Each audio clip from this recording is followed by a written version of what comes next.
Sans véritable surprise, le Cameroun s'incline 2-0 face à cette électrique équipe nigériane. Selon une analyse froide de Joseph-Antoine Bell, l'équipe du Cameroun, en plus d'être une équipe de niveau moyen, est une équipe qui n'a pas de véritable âme, encore moins un fond de jeu détectable. L'ensemble des supporters camerounais reprochent au sélectionneur-manager des choix farfelus. Tenez, comment comprendre Kenzo Chato, qui faisant partie de l'expédition face à la Gambie en latéral et qui avait marqué un but, soit laissé au banc au profit d'Oumar Gonzalez, qui jusqu'à présent, à l'équipe nationale, n'a pas fourni un jeu véritablement rassurant.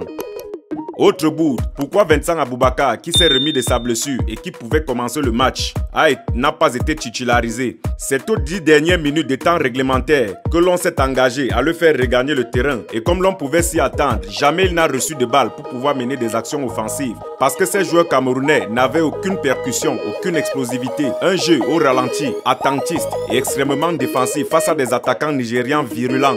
André Onana avait signalé qu'il a des choses à dire et que ce n'était ni le lieu ni le moment pour en parler. Nous pensons qu'avec cette élimination du Cameroun, il parlera. Le sélectionneur égérie de Paris Sportif avait dit qu'il est responsable de ses choix et de ses actes et qu'il en assume les conséquences. Nous espérons donc que cette fois-ci, ça sera véritablement le cas et qu'il y aura des sanctions. Et aussi, il avait dit que si jamais il venait à se faire remplacer, il faudrait que son successeur trouve que des choses ont été faites. Effectivement, il pourra trouver qu'il y a des divisions profondes. Autre chose, nous espérons que l'annonce de la blessure d'Aboubakar avant l'entame de la compétition était avérée.